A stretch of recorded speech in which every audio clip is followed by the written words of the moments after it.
दोस्तों, जय माँ काली, जय माँ भवानी। दोस्तों, सावन आ गया है और इस पावन महीना में मैं आप सबको भगवान शंकर भोलेनाथ के बारे में कुछ न बताऊं तो ये बहुत बड़ा नाइंसाफी होगा आप सबके साथ, जो मैं बिल्कुल भी नहीं करूंगा।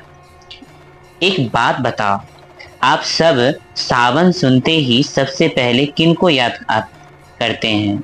बताओ बताओ। भोलेनाथ का ना? तो मैं उनके स्वरूप का ही अपने छोटे से बुद्धि के जरिए वर्णन करूंगा।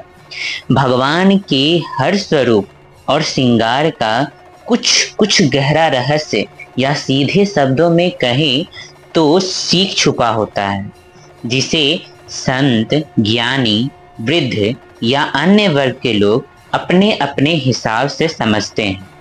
आज तक कहीं भी किसी ने बच्चों के लिए छुपे सीख को उजागर नहीं किया। मैं बहुत सोचा, जानकारी इकट्ठा किया और जब उसके अनुसार जानने का कोशिश किया तो देखा कि भगवान के स्वरूप में बच्चों के जीने या परवरिश करने का स्वर्णिम सूत्र छुपा हुआ है। मैं ये नहीं कह रहा कि मेरी बुद्धि सबसे अच्छी या मुझ में वो सामर्थ्य है। ये सब तो प्रभु की देन है, मेरे गुरु की देन है, जिनके माध्यम से ये सब मुझे ज्ञात हुआ और अब मैं आपको बताऊंगा। सबसे पहले मुझे ये बताइए कि भगवान शंकर के चित्र में सबसे ऊपर क्या है? देखिए, सभी लोग भगवान शिव का एक चित्र खोलिए और उसमें देखने का प्रयास कीजिए। सबसे ऊपर आपको क्या दिखता है? सबसे ऊपर है माँ भगवती गंगा। आप सब कभी सोचें, माँ गंगा ही क्यों? बच्चों, तुम सब बोलो। आप सब कभी पूछे कि पापा, भैया या पंडित जी, सबसे ऊपर माँ गंगा ही क्यों है? कोई नहीं पूछे होंगे, मुझे पता है। चलिए जाने दीजिए, मैं बताता हूँ आप सबको कि सबसे ऊपर माँ गंगा क्यों है। हमारे जीवन का पहला पड़ाव होता है किसका? बचपन का। हम सबसे पहले बचपन जीते हैं। सबसे पहले हम कहलाते हैं बच्चा। बउआ, बाबू आदि आदि हर जगह पे अलग अलग लोग बोलते हैं। और हर बच्चे का सबसे महत्वपूर्ण उद्देश्य और लक्ष्य होना चाहिए ज्ञान प्राप्त करने का। और ये नहीं है तो तुम बच्चे नहीं हो, तुम आगे जाकर सिर्फ दुख बनोगे सबका। कोई भी बच्चा क्यों ना हो, उसके अंदर अगर ज्ञान पाने की चाह होती है, यह स्वाभाविक है। हर बच्चे के अंदर ज्ञान पाने की चाह है, ये उसके स्वभाव में है। अगर नहीं दिख रहा है तो आप अभिभावक, माता पिता या गुरु ने जरूर कोई ना कोई गड़बड़ी किए हैं। आपके जरिए कुछ न कुछ गलत अवश्य हुआ है, जिसके कारण बच्चे के अंदर ज्ञान पाने की चाह नहीं है। ये समझ के सुधार कीजिए। नहीं समझ में आ रहा तो आप हमसे संपर्क कर सकते हैं। अगर आपको कुछ गलती समझ में नहीं आ रहा है तो आप मुझे कमेंट कर सकते हैं, या आप कहेंगे तो मैं अपना व्हाट्सएप नंबर भी आपको दे सकता हूं, जिसके जरिए आप हमसे बात कर सकते हैं अगर आपके बच्चे के अंदर ज्ञान पाने की चाह नहीं है। तो चलिए टॉपिक पर आते हैं। भगवान के सिर पर माँ गंगा यह बताती है, सबसे पहले सबसे ऊपर हमारे जीवन में ज्ञान होना चाहिए। माँ गंगा सद ज्ञान का प्रतीक है। सद ज्ञान नहीं तो कुछ भी नहीं। अपने अस्तित्व में झांकोगे तो वहां कुछ नहीं मिलेगा अगर आपके बुद्धि में सद ज्ञान नहीं है। समझे ना? सद ज्ञान अति आवश्यक है और अपने बच्चों को ये देना हमारा काम है, हमारा कर्तव्य है। गंगा माँ क्या है? पाप नाशनी और पुण्यवर्धनी नदी। उसी तरह ज्ञान भी ऐसा होना चाहिए जो पापी मनुष्य को पाप करने से रोके, खुद कभी करे नहीं और आप और आपके चारों तरफ लोग पुण्य कार्य करने वाले हो आपके जरिए। अब बात आती है ऐसा गंगामयी ज्ञान आए कैसे। इसका समाधान गंगा माँ के प्रकट होने की कथा में छुपा है, जिसे मैं शॉर्ट में आपको सुनाता हूं। माँ गंगा भगवान विष्णु के चरण नख से जब ब्रह्मांड में छेदन हुआ तो वो श्री हरि के चरण को पखारते मतलब धोते हुए निकली।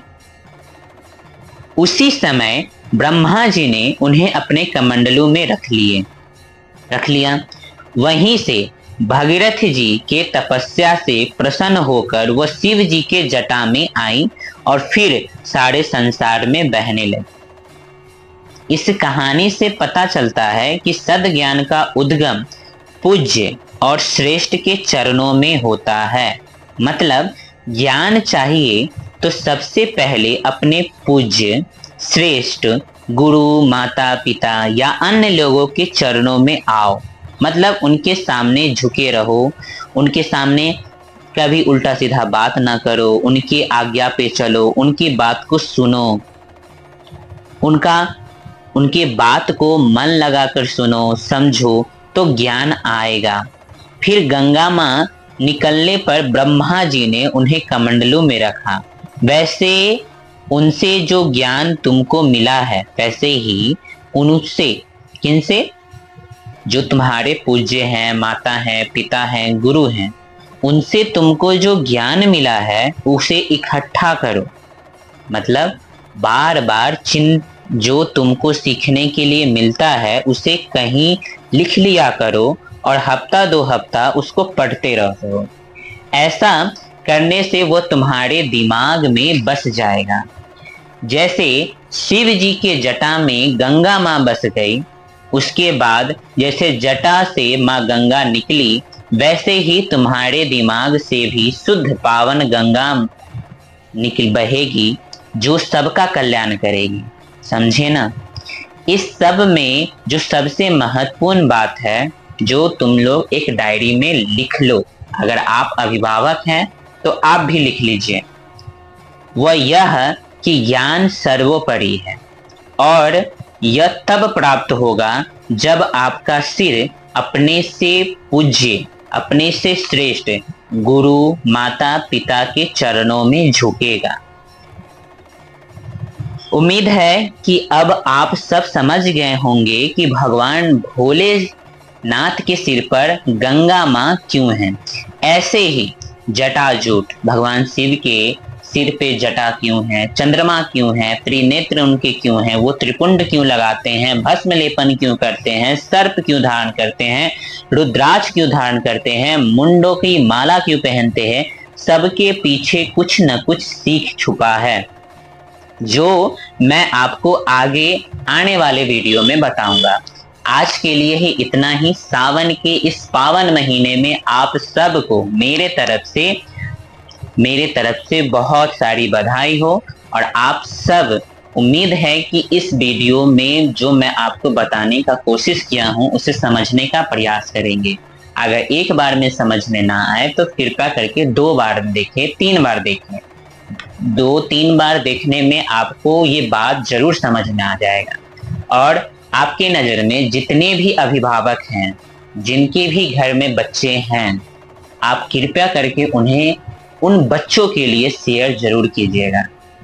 और जब भी भगवान शिव को आप बच्चों को दिखाने ले जाएं तो चंद्रमा दिखाकर या गंगा माँ दिखाकर उनको आप ये बताने का कोशिश कीजिएगा कि भगवान शिव के जैसे सिर पे गंगा है वैसे ही तुम्हारे जीवन में सबसे ऊपर सिर पे ज्ञान होना चाहिए। आज के लिए इतना ही।